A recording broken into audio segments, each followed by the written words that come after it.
Hello, welcome back to the podcast. My name is Jebet Edmonds, and welcome to the Cultural Curriculum Chat.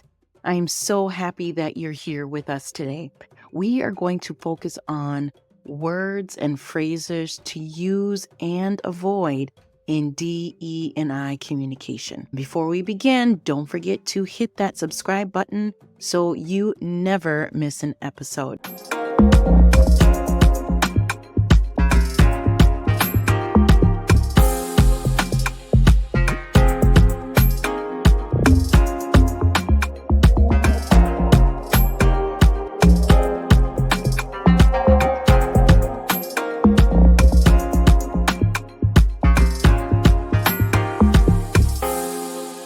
One of my favorite quotes that I want to share with you is by Joy Meads from the American Theater Communications Group.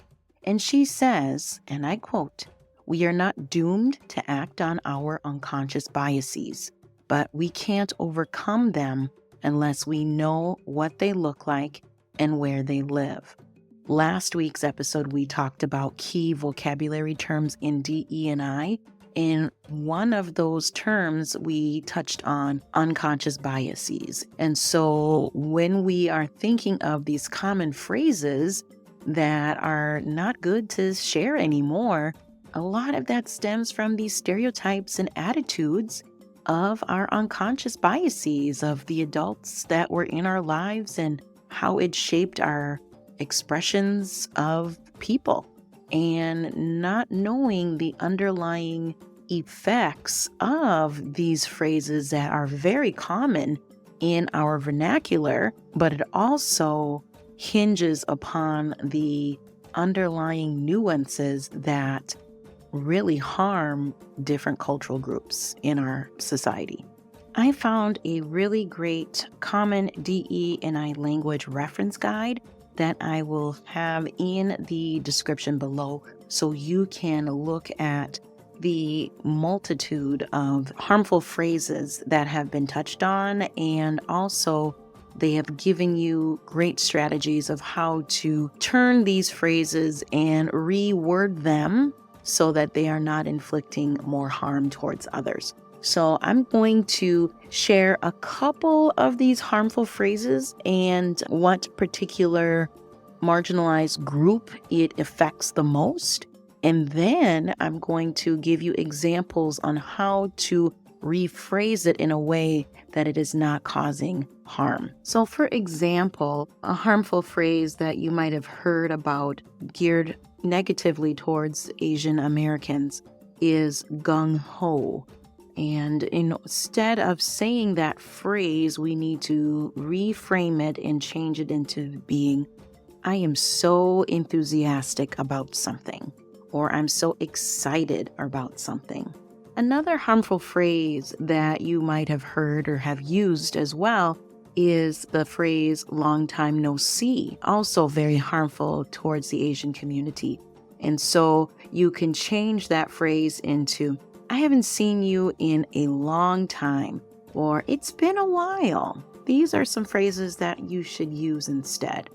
A couple of phrases that impact negatively people in the Black community is the phrase "calling a spade a spade," very harmful verbiage. And you want to change that phrase to "telling it like it is." That's a very good reframed phrase that you can use moving forward. Another one that a lot of people still use without even knowing the intention is mumbo jumbo. That is also negatively impacting people in the Black community. To rephrase that, you want to say, "I couldn't understand them," or "they must have been mumbling something." A couple phrases that touch on negatively to the indigenous people in our society is "low man on the totem pole." Very harmful phrase. You want to change that to the lowest ranking person in the workforce or a person with the least positional power. I hear quite a bit. Also negative is the phrase of "circle the wagons." You want to change that to "protecting ourselves." And another one phrase that you hear quite a bit in the LGBTQIA+ community that has negative connotation is "that's so gay." To rephrase would be, "oh, that's so silly," or "that's bizarre." Another phrase that has been harmful to people with disabilities, turning a blind eye or turning a deaf ear to something. You can change those two negative connotations to, "oh, that's willfully ignorant," or "I'm deliberately ignoring you," or "it was deliberately ignored to me." That is a phrase that you should use instead. We are going to be in situations where these phrases, and there's a lot more in this reference guide, that have been so automatic in our slang and vernacular that some of us feel that the connotations don't carry as much weight.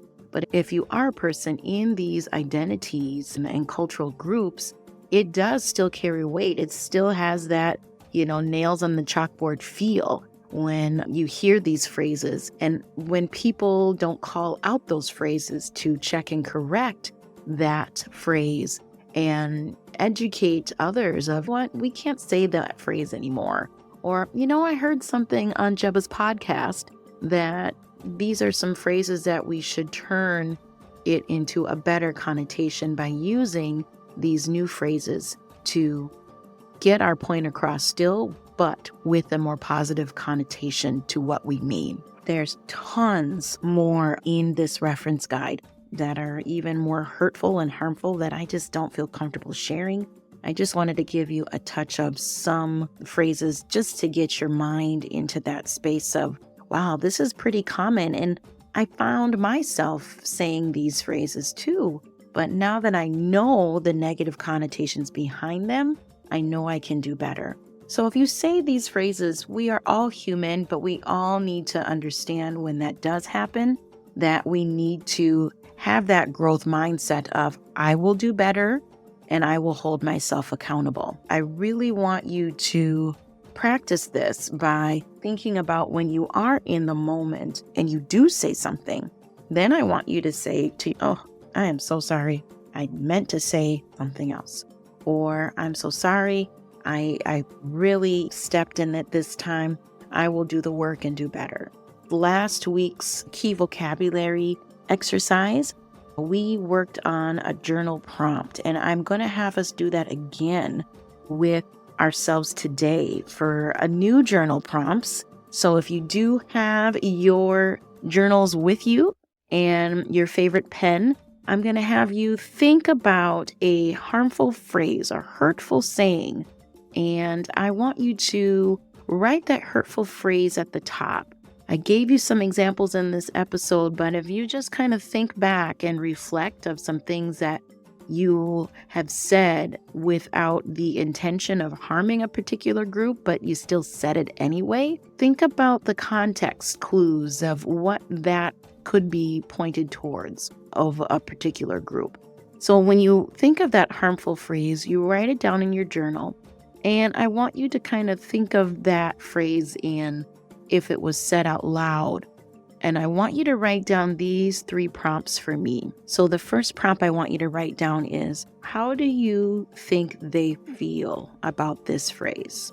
And they meaning that cultural group that it's geared towards. How do you think they might have felt with this phrase? How do you think that person's reaction might have been, if there was a reaction? The next prompt I want you to write down, and I want you to answer authentically, where do you think that idea or phrase came from? And lastly, how do these mentalities create barriers for change? When we're thinking about the phrases and the origins of where you think it might have come from, or why this phrase is hurtful and harmful towards particular groups of people, how are these mentalities still creating barriers for change? How are we not doing the work in trying to understand the negative connotation and knowing the vast vocabulary that we have in the English language? Why are we still using these hurtful phrases as a default setting in our subconscious when we do have more words in our vocabulary to get the same point across? So I want you to take some time this week and answer fully and honestly about that hurtful phrase that you wrote in your journal. And I want you to think about, how does it make that person feel if you've said it out loud to them? And where do you think that phrase came from? And what are those barriers that are still in place affecting us from doing the positive work that we need to do? Having said that, I love self-reflection. It's a huge tool in that I've worked with over 60 organizations and counting in doing these self-reflective practices of looking at harmful phrases, harmful idioms, and trying to unpack it all to see what are the origins of that and what happens when I have a colleague of mine saying this out loud to the group of us in the workplace. And what are the tools that I need to disrupt and dispel those same patterns that we need to unlearn and then relearn new ones.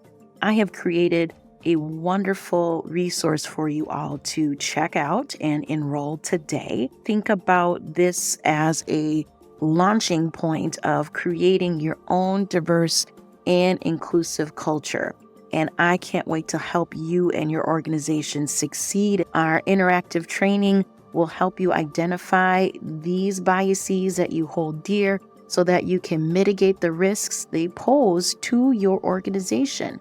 We will help you explore how changing your own perspective can change how you think about DE&I and B.